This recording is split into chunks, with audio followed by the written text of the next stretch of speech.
እሷ ቦታ ብሆን ማለት ነው እንዲህ ነው ማረገው። እህታችን እንግዲህ ሰነገን ብር ያው ይያለው ብለሻል። የተወሰነ ያዢ ስሪ። እውነትም እሱ ከልብሽ የምትወጂ ከሆነ እሱም ከልቡ የሚወድሽ ከሆነ ምክንያቱም አሁን በዚህ አጋጣሚ ቅሬታ እንዳይሰማሽ ወይም ደግሞ አንዳንዶቻችሁ ትምህርት ይሆናችኋል ብዬ አስባለሁና እሱ መሬት ይዞኝ አንቺ መሬት ይዘሽ እሱ ብር ኖሮት ማለት ነውና ከዛ ትዳሬ ነው ቤቴ ነው ብለሽ ትገቢያለሽ። ከዛ በኋላ ደግሞ ያለው ነገር ማለት ነው በጣም ከባድ ነው የሚሆነው።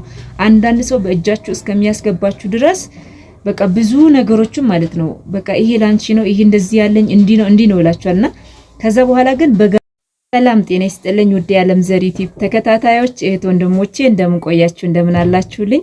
እኔ እግዚአብሔር ይመስገን ደህና ነኝ፣ ሰላም ነኝ። ሰላማችሁ ይብዛልኝ ያልኩኝ እንግዲህ ዛሬ በአዲስ ቪዲዮ መጥቻለሁ። ለቤቴ አዲስ ከሆናችሁ ሰብስክራይብ፣ ላይክ፣ ሼር፣ ኮሜንት አድርጉ። ያው ሁሌ ቪዲዮዎች ደግሞ አዳዲስ ቪዲዮችን እንደዚሁ ስለቀስ እንዲደርሳችሁ ከፈለጋችሁ ማለት ነውና ሰብስክራይብ አድርጋችሁ የደወል ምልክቷን ተጫኑ፣ አብራችሁኝ ሆኑ። እንግዲህ የአዲስ ዓመት በአዲሱ ዓመት የሁለተኛ ቀን ቪዲዮ ነውና የዛሬ ቪዲዮ እንግዲህ ባለፈ ጊዜ አንዲት እህቴ የጠየቀችኝ ጥያቄ አለ። እሱን ጥያቄ ዛሬ እኔ እሷ ቦታ ላይ ብሆን ብዬ ነው እኔ የምናገረው። እናንተም ደግሞ ሐሳብ አስተያየት ስጧት ማለት ነው። ያለችው ሰው ሀገር ነው፣ አረብ ሀገር ነው ያለችው። ባለቤቷ የተወሰነ መሬት አለው እና እኔ ደግሞ የተወሰነ ብር አለኝ እና ስለዚህ እንዴት ላድርግ ልመጣ ወደ ኢትዮጵያ ስል ምን እንሰራለን ምን እናደርጋለን ብዬ ይጨንቀኛል። ስለዚህ ምን እናደርግ በሚለው ውስጥ ሐሳብ አስተያየት ስጭኝ ባክሽ በሚለው ውስጥ ነው እንግዲህ ኮሜንት ላይ ያገኘሁት። ስለዚህ እህት ወንድሞቼ እናንተ ሐሳባችሁ ስጡ። እኔም ደግሞ እኔ እሷ ቦታ ላይ ብሆን ማድረግ ያለብኝን እነግራታለሁ። እናንተም በሐሳብ እንግዲህ ኮሜንት ላይ እንደምታግዙኝ ተስፋ አደርጋለሁ ማለት ነው። ቀጥታ ወደ ቪዲዮ እንገባለን። ቪዲዮን ግን ላይክ አድርጉ። ቻናሌ በጣም ተመቷል እግዚአብሔርን እና በቃ በጣም ተመቷልና ከመመታት ውስጥ እንግዲህ 2018 ወደ 50 ሺህ እንግዲህ እንገባለን ብዬ ተስፋ አድርጌያለሁኝ። ስለዚህ ይሄ ደግሞ እንደምታግዙኝ እናንተም ባለሙሉ ተስፋ ነኝና አብረን እንጓዝ። ታግዙኝ እላችኋለሁኝና ላይክ በማድረግ በተለይ ቤተሰብ ያሉናችሁ ብዙ እህቶቼ እያያችሁኝ ወንድሞቼ እያያችሁኝ ነው፣ ግን ሰብስክራይብ አድርጎ የሚያየኝ ሰው ማለት ነው በጣም ጥቂት ሰው ነው ማለት ነው። ስለዚህ በፐርሰንት ቤት ሲታይ ከግማሽ በላይ የሚሆነው ሰብስክራይብ ሳታደርጉ ነው የምታዩኝና ሰብስክራይብ አድርጋችሁኝ ማስታወቂያም ደግሞ አታሳልፉት። አብረን እንግዲህ እኔ እሷ ቦታ ብሆን ማለት ነው እንዲህ ነው ማረገው። እህታችን እንግዲህ እኔ የምሰጥሽ ምክር ማለት ነው መጀመሪያ አንቺ በሰላም ለሀገርሽ ምድር ነይ፣ የተወሰነ ግን ብር ያው ይያለው ብለሻል። የተወሰነ ያዢ ስሪ። ከዛ ቀጥሎ ደግሞ ሀገርሽ ግቢ። ከዛ በኋላ ደግሞ እውነትም እሱ ከልብሽ የምትወጂ ከሆነ እሱም ከልቡ የሚወድሽ ከሆነ ማለት ነው ምን ታደርጋላችሁ? ሁለታችሁ በቤተ ክርስቲያን ከሆነ የምትጋቡት በቤተ ክርስቲያን፣ በማዘጋጃ ከሆነ የምትጋቡት በማዘጋጃ፣ አንቺም ያሽውን ብርሽን እሱም የያዘውን ንብረቱን የጋራ እንደሆነ ከሆነ የጋራ ታደርጋላችሁ። ምክንያቱም አሁን በዚህ አጋጣሚ ቅሬታ እንዳይሰማሽ ወይም ደግሞ አንዳንዶቻችሁ ትምህርት ይሆናችኋል ብዬ አስባለሁና እሱ መሬት ይዞኝ አንቺ መሬት ይዘሽ እሱ ብር ኖሮት ማለት ነውና ከዛ ትዳሬ ነው ቤቴ ነው ብለሽ ትገቢያለሽ። ከዛ በኋላ ደግሞ ያለው ነገር ማለት ነው በጣም ከባድ ነው የሚሆነው። አንዳንድ ሰው በእጃችሁ እስከሚያስገባችሁ ድረስ በቃ ብዙ ነገሮችን ማለት ነው በቃ ይሄ ላንቺ ነው ይሄ እንደዚህ ያለኝ እንዲህ ነው ይላችኋልና ከዛ በኋላ ግን በጋራ እንዳትጠቀሙ ነው የሚያደርጉት። በጋራ እንዳትጠቀሙ ያ ምንድነው? ለምሳሌ ባለፈ ጊዜ ቪዲዮ ሰርቻለሁኝ።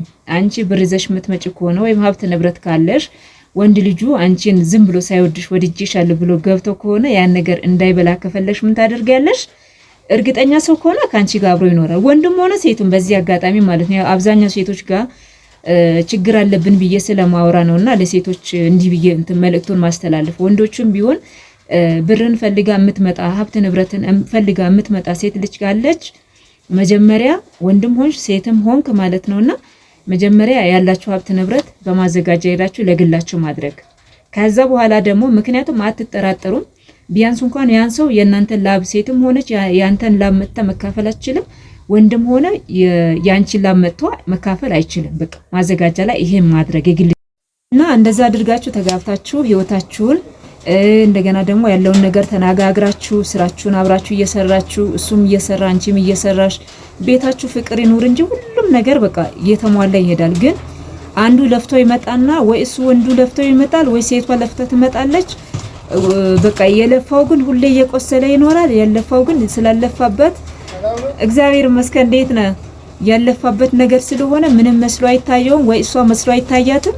በቃ አንዱ እየተጎዳ አንዱ እንትን እያለ ይኖራል። ግን ሁለታችሁም ቀጥታ መስመር ከገባችሁ የምን በቃ የሰው ልጅ ይሄ ምንድነው የሚባለው እንትን ካለው የሰው ልጅ ማለት ነው ጤነኛ ከሆነ ሀብታም ነው። ግን ከዛ ቀጥሎ ደግሞ ኖርማል የሚታዩ ሀብት ንብረት የምንተዳድርባቸው ነገሮች አሉና ግን ቢሆንም እሱ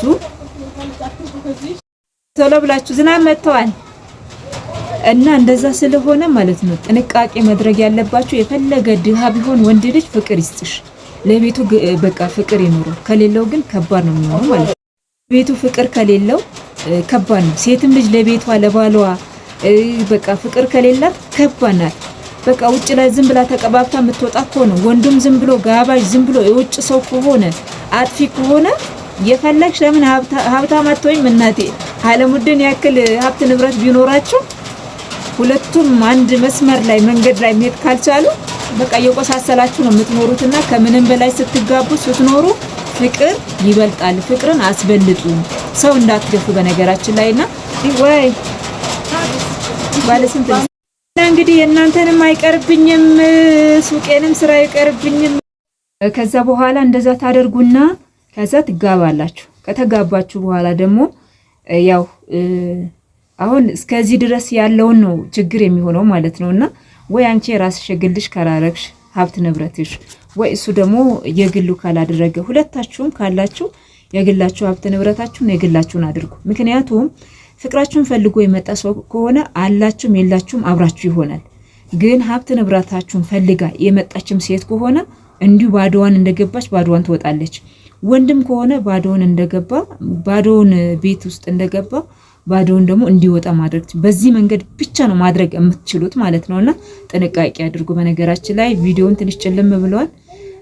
ዝናብ ሊዘንብ በጣም እንትን ብሎብናል ማለት ነው። ይቅርታ እና ለዛ ስለሆነ እንደዛ ካደረግሽ በኋላ እህቴ ያንቺም ሀብት የሱም ሀብት የግላችሁ ከሆነ በግላችሁ መንገድ ትቀጥላላችሁ። እንደገና ደግሞ የሁለታችሁም ደግሞ የጋራ አድርጋችሁ ከሆነ እሱም ያለው የጋራ እናድርግ ካለ እሱም አንቺም ያለሽን ተነጋግራችሁ የሁለታችሁም በአንድ ላይ ውስጥሽ አምኖበት አንተም ውስጥ አምኖበት አንድ ላይ ከሆነ ከዛ በኋላ የራሳችሁን ለምሳሌ የሰው ልጅ ከምንም በላይ ቤት ያስፈልገዋል ማለት ነው። ለምን 50 ካሬ ሜትር አትሆንም? አንድ ክፍል ቤት አትሆንም? የራሳችሁ ቤት ያስፈልጋችኋል። ቤታችሁን ትሰራላችሁ። ተመልሰሽ ስደት መሄድም ካለብሽ ሂደሽ ወይም ደግሞ እዛ ያለሽ ያለውን ነገር አስተካክለሽ መተሽ እሱ ቦታ ካለው ቤት ትሰሪያለሽ። የቤት እቃሽን ታሟያለሽ። ከዛ ደግሞ ሁለታችሁም ስራ ትሰራላችሁ ማለት ነው እና ስራችሁን ትሰራላችሁ ማለት ነው። ካልሆነ ግን በእንደዚህ መንገድ ካልሆነ እሱ ሀብት ንብረት አለው እሱ ሀብት ንብረት አላት እያላችሁ ከሆነ ማለት በአሁን ሰዓት ማለት እህቶቼ ስታገቡ ፍቅርን እንጂ ሀብት ንብረትን በጣም እንትን ብላችሁ አትዩ። ማለት ሲኖር መልካም ነው ሁለቱም፣ ግን ፍቅር በተረፈ በርቱ ጠንክሩ እላችኋለሁኝ። እንግዲህ ያው ዝናብ ስለመጣ አልቀጠልኩም። ሌላ ጊዜ ደግሞ በሰፊ አድርጌ በተረጋጋ ልብ እሰራላችኋለሁ እህቴ። እንግዲህ ለጊዜው ግን ይሄንን ይመስላል። ስሪ፣ በርቺ፣ ጠንክሪ። የራስሽ የሆነ ነገር ያዢ። እሱ ስላለው ብቻ ብለሽ እንዳትመጪ። ይኑርሽ ላንቺ ለራስሽ በደንብ አድርገሽ ያዢ። ከሆነም ሆነ ካልሆነም የራሱ ጉዳይ። የራስሽን ህይወት ትኖሪያለሽ የኔ ውድ። ካለሽ ማንም ይወድሻል፣ ከሌለሽ ግን ወዳጅሽም ጠላት ይሆንብሻል የኔ እናት። ስሪ፣ በርቺ፣ ጠንክሪ። ምናልባት አረብ ሀገር ላይ ድጋሚ መተሽ ከምትሄጂ ይልቅ እዛው ሰርተሽ ብትመጪ የተሻለ ነው ብዬ አስባለሁኝ። ማርያምን ማለት እዛ እየሰራችሁ እንትን ከምትሉ ማለት ነው ማለት እየመጣችሁ እየበተናችሁ ከምትሄዱ እዛው ሰርታችሁ ያለውን ነገር አስተካክላችሁ ወደ ሀገራችሁ ገብታችሁ እርፍ ብትሉ ይሻላል። ግን እህቶቼ አንድ ነገር እንዳይጸጽታችሁ ከተሰደዳችሁ አይቀር ማለት ነውና ቢያንስ የራሳችሁ ቤት ይኑራችሁ፣ የራሳችሁ የሆነ ነገር ይኑራችሁ። ማንም ሰው ሲኖራችሁ ነው ማለት ማንም ሰው ሲኖራችሁ ይወዳችኋል ማለት ነውና ስለዚህ ለራሳችሁ የሆነ ነገር ያዙ። ቢያንስ ደግሞ ቤት ገብታችሁ የምትወጡበት ነገር ማለት ነውና ሌላ ጊዜ እንግዲህ በአዲስ ቪዲዮ እመጣለሁ። ቪዲዮ እንዳላስረዝምባችሁ ብዬ ነው። በተረፈ ቪዲዮን ከወደዳችሁት ደግሞ ላይክ፣ ሼር፣ ኮሜንት አድርጉ። በሌላ ቪዲዮ እስከምንገናኝ ሰላም ሁኑልኝ ውድ ቤተሰቦቼ። እኛ እንግዲህ በሱቃችን እዚህ ቁጭ ብለናል። ዝናቡን መጥቷል፣ ደግሞ ጨላልሟል። ይሄው ቪዲዮ ራሱ ምን እንዳደረገው ላይት የለም።